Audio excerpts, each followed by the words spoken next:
OER are open educational resources. These are materials that have had an open license applied to them. So it could be a full textbook, a single unit, a worksheet, an interactive activity, anything that helps with teaching and learning. They can be printed out into physical copies for a very low cost and given to the students. It can also be an online resource as well. So open educational resources include not only openly licensed materials, but also resources that are in the public domain. This includes everything from photos from NASA to reports published by the government and even things like bills and laws.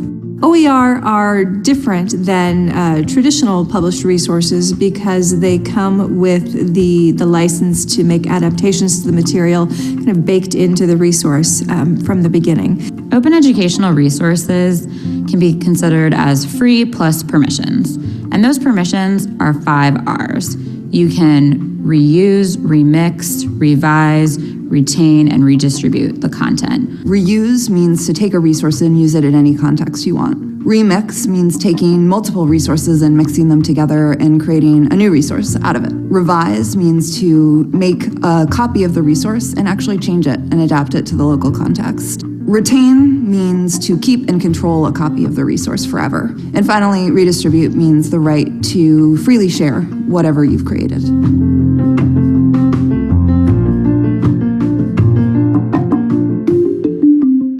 So that's a really good summary. I mean, I could have sat here and said the same things, but one of the spirits of OER, the philosophy is, if it's good, if it's built out there, use it. And what if we lived in a universe where there was a sort of open architecture, where the resources I build are the resources that you could use and so forth. These 5 R's are a really good summary of the different permutations that happen with OER's educational materials. And this particular Prezi has all of the sources. If you want to go and look at this video later, you know, it's here for you. So I'm going to move on to the next one. And the big question is going to be, why? Why would you go from the current model, which has really, if you look at, say, Pearson or McGraw-Hill, any of those fine publishers, they do good work. And now they also have online supplements that are really, really helpful, like Constellation, right? It's really good. But what we're finding is there's a barrier to entrance, especially for those economically marginalized students, where the choice to enter a program, and you look at tuition, but you look at books alone, and it's a real barrier. So one of the things that OER wants to look at is how to help those students for whom the cost of a $175 textbook can be overcome. They can get in the classroom, they can succeed, they can overcome some of the other issues. So that's one thing that OER does. Another thing is to create a community where we're all in this together and we're all helping each other through the creation of open educational resources. And this is stuff that, you know, we can leverage in our classrooms. Let me cite one particular study to make some of these numbers a little bit more quantified. The Achieving the Dream study is the one that people will be looking at for now and probably the next 2 or 3 years. About 38 community colleges, 13 states. So it has a good base, a good population. What they noted is the students, that number that you're seeing on the screen of $134 per course is what the student is saving. But, and that's good, right? Of course we want to do that, but what about the teachers and what about the institutions? If you look at the bottom of the screen, you'll see that when teachers, after that initial front loading of time to use some of these new tools and get outside of just teaching, but also creating the stuff that we use to teach, and it's all tech-based. So, you know, there is some downtime to that. But if you look at the donut chart there, you can see that there's some real upsides to what can happen. So it can remove cost as a barrier for students. It can allow the teacher to be empowered and to use their expertise to fill those gaps that sometimes even the best of all designed courses will have. Or to take a really great course that's designed well and find new ways and new avenues. And sometimes in a classroom, as you know, things happen and they're unanticipated and you need to go with it. Sometimes having these OERs at your fingertips, at your disposal, can be really helpful. And sometimes the publishers, as good as they are, sometimes the content that they might offer in one specific subject needs some help. So the hope, the dream that's being alluded to here incorporates all of those issues and more. But for the sake of this conversation, that's where I'm going to leave it. And I also wanted to talk in fairness about the said contra, which is on the other hand, right? A recent report is about a week ago came out in which, and this is on EdSurge, I don't know if you read that, but good publication, noted that, well, if we try to quantify the downtime that it takes for the teacher to build a complete course, not just to build a supplement or have a nice way to look at one aspect, one learning objective and really bring it to life, but the entirety of it, A to Z, you're looking at about 11,000, call it 12,000 between friends. That's the average cost when taking, it's a soft approach where you're taking hours and quantifying and taking a median salary, right? And then also, I think we're all aware that institutions, when they offer publishers the opportunity to sell to the students, also have a revenue stream that's incurred through the sales. So you would lose that as an institution. So let's take a balanced approach. We can build unique stuff based on and leverage our expertise. We can remove barriers for students that might have financial barriers. We can share the journey with each other and leverage each other's expertise. So that's the good. The bad is there's some serious downtime and a learning cycle, when you're learning to do this stuff. And the school would lose, that's 1% of total revenue. So a small amount of revenue too, just to keep things honest.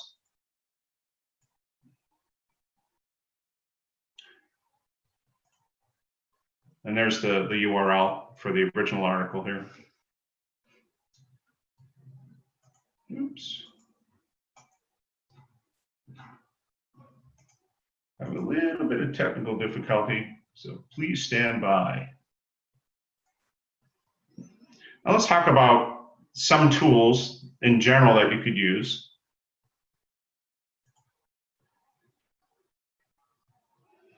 Here I've listed them in terms of the URLs that you could go to, but this kind of also goes to exposition and shows you the power of OERs and what it is that they bring to the table. The first one is a source called OpenStax. Believe it or not, there are textbooks available for just about every conceivable class. So how could we possibly use this in our classrooms at Ashford? You could go to OpenStax, get a free account, and the texts are free. Now, I'm not suggesting that we, go away from the established texts, but have you ever wanted to supplement what was being said in one of the texts with some other material? You don't have to invent the wheel. Here, you could go and find resources very quickly. So that's one particular way that we could use OpenStax. If you don't have an account, it's by Rice University. I suggest getting an account and just perusing it just to look at it. But as you can see by the infographic on the screen, they've been in business since about 2012, and they have texts, complete texts that can be used by your students or by you when you want to do some gap plugging, right? And then OER Commons, Open Educational Resources Commons. This is one of the earlier sites, and really it's kind of like the mega mall. But what's cool about this site is you could, if let's say you forgot about OpenStax, if you go to Hubs at the top there, you can find OpenStax and many others that are doing exactly what OpenStax is doing. What you could also do is use this to build things that you could perhaps in the course announcements, see the module builder down in the right-hand corner of the screen. You could build a module that could supplement something. Or maybe in the course itself, you've noted that, we tend to look at 4 learning objectives really heavily, but wow, I'd like to look at this 5th one, but the course as it's structured doesn't do it. You could build a module. You don't have to know code, you don't have to know HTML or JavaScripting, it'll do it for you. And it's open resource, so other people can pop in and look at it and use it too. So, and your students could also help you. That's one of the other benefits I probably haven't brought to the surface enough, is that this could be completely, really flipped. Not just necessarily, well, you guys have a discussion and have a thread, and then I'll come in and give you my wisdom, right? You could really flip by having them build a module. So that's another suggestion for how this technology could be used. One of the more obvious ones is to get public domain visuals, right? And this is just one of many sites, Flickr, that you could go to add a little spice to the online course, to the announcements, whatever. This is a good one, and if you were to Google OER visuals and databases, you'd find a bunch. And if you're really adventurous, you could write your own text. So Pressbooks has a free and a paid edition. It also allows, one of the schools I teach at has a Pressbook server, so that all of the teachers can come in, learn the software, and create their own text, and then they take that burden away from the student financially. But what I found when I created the texts is you can also have the students be co-editors, co-authors, and that again is flipping it and empowering the classroom to get them involved. It could be done virtually as well.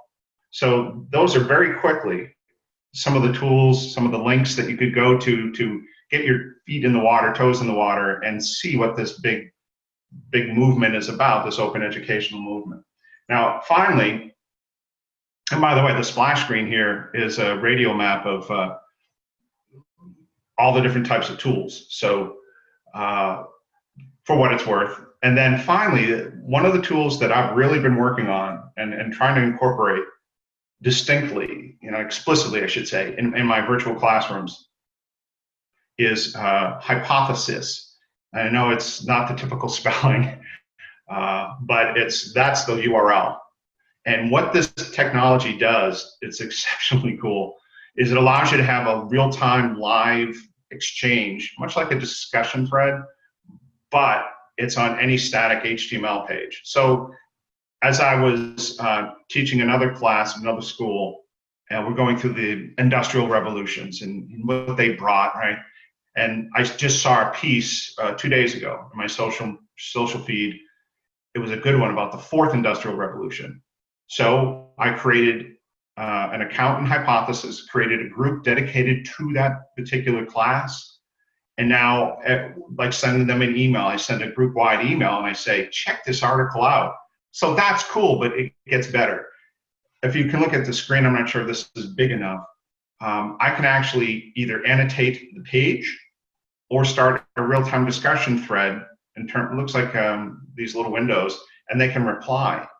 I had another class where I went to YouTube, right to the splash, the index page, and said, find me a video on corporate social responsibility. And sure enough, they would just hit reply, and off it would go. It would be in real time as the screen. This is a mock-up in front of you. So it gets away from here are the two discussion threads where you're going to focus on every single course, and allows me to use this in a real sort of fluid way. And I can even use it to annotate and make notes, right? So, hey, check out paragraph 3 and highlight it and say, this is a concept you should be looking at. So I know that sounds really great. And no, I'm not a paid spokesperson. The downside is it's a plugin and it's a little clunky. It's not as fluid or as user-friendly as you might want it to be. You have to get an account. You have to download the plugin and put it in your browser. Chrome works best.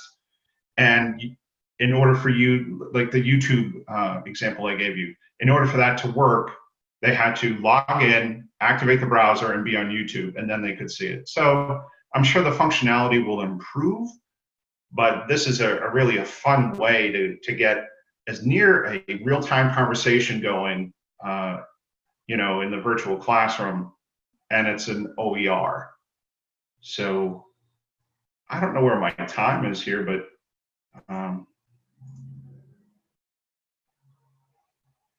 that's what I have. I have some questions in chat. Let's see. Well, not bad. About 18 minutes. Let me explain the splash screen that you're seeing in front of you. So it's not just textbooks, right? There are entire courses, as this particular graphic shows you. So you could use Pressbooks to make your own ebook. You could use HTML to do it as well, but you can use the software. And yeah, you do have to learn how to use the software, and it's a little wonky, but you'll get used to it. There are tools that you can use to add a little spice to the virtual classroom. Stormboard is, in case you didn't have enough discussion threads, is kind of a hip way of doing it. And I know if you're teaching person to person on campus somewhere, you're probably using Kahoots. Everyone does Kahoots, right? You can do that as a challenge. So you could use Kahoots, or Kahoot actually. You could use Kahoot as a behavioral skill and drill kind of tool to reinforce concepts, and say, put it out in an announcement and say, try this challenge, I think you'll like it. There's Flickr for the visual tools. There are entire courses. Notre Dame has one. Junction Education has one. There are lectures as well. If you just wanted to beef up a lecture, James has asked, how do we get the press? You go to Pressbooks, free account. And that was the fourth tool that I went over on the previous slide or screen here in Prezi. So, I assume it will be linked to this. And if not, you know what, send me an email. It's kurt@kurtstuke.com or kurt.stuke@faculty.ashford.edu. I'd be happy. This is the spirit of OER. If you want this, take it. And if you learn of some really cool tools and tricks, please, let me know. So again, it's kurt@kurtstuke.com or kurt.stuke@faculty.ashford.edu. And I would love to start an exchange and a dialogue. And the thing is, in an open structure, we all learn from each other. And empowering the students to be driving as well is just another thing that it's one of the salient points of open education. Why it's booming, why the Achieve the Dream study is being done to show and quantify exactly how successful is the movement, where does it stand. So that's it for the formal presentation. I can now open the floor up for questions, and James, I guess, asked the first question. Any others?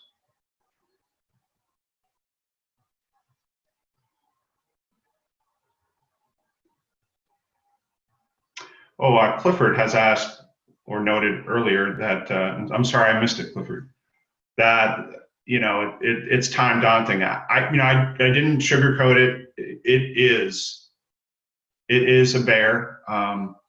It takes time. But you know what? We do this as we're creating our announcements. We do this as we're finding stuff and content that we plug into our courses, to take the extra step of structuralizing it.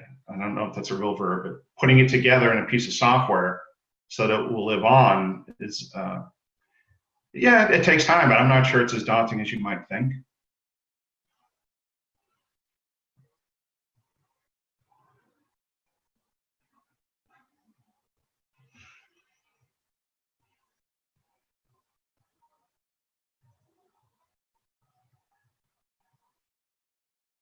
And that's, Benita, I think we're done here.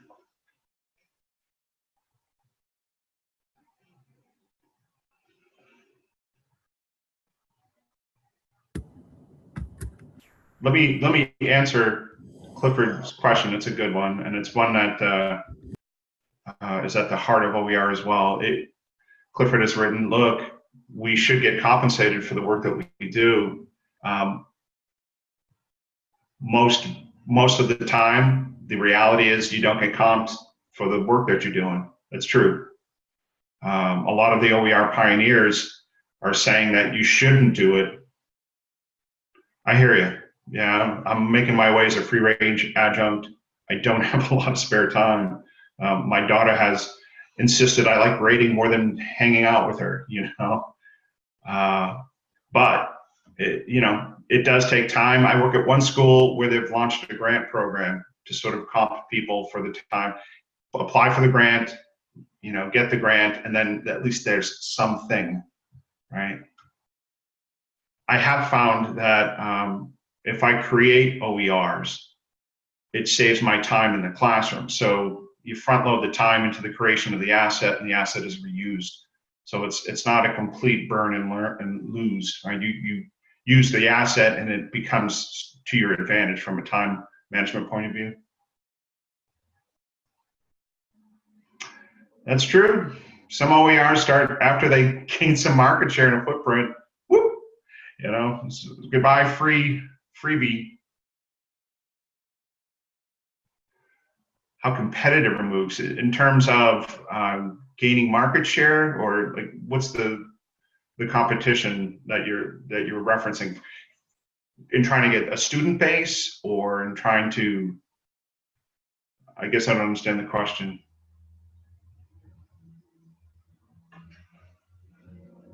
And it's funny you mentioned MOOCs. I'm taking a course in course design through EDX, which is a MOOC.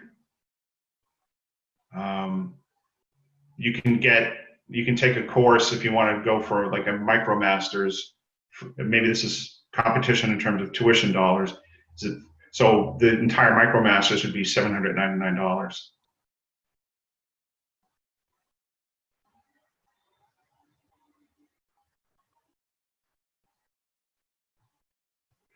You know what? I don't have the answer to that question. I haven't studied the data. I know it's gaining in popularity and it's trending up, but I don't know if it's helping universities as a feeder, or if it's just, you know, taking away from their profit margins. I don't know. Justin has written it's a potential downstream. Yeah, Justin, I can't disagree with that. Like, as I'm watching, you know, I don't really get downtime. You know, as Clifford was noted, it's a 60, 70-hour gig to be a free range adjunct. So you're welcome. You know, it is a work of passion. I just want to bring the subject to life, so I kind of can't stop myself, but we have to learn to be disciplined and try to get some compensation out of it. However, the students come first, right? So it's that tension. I know everyone here gets that tension. This is not just me.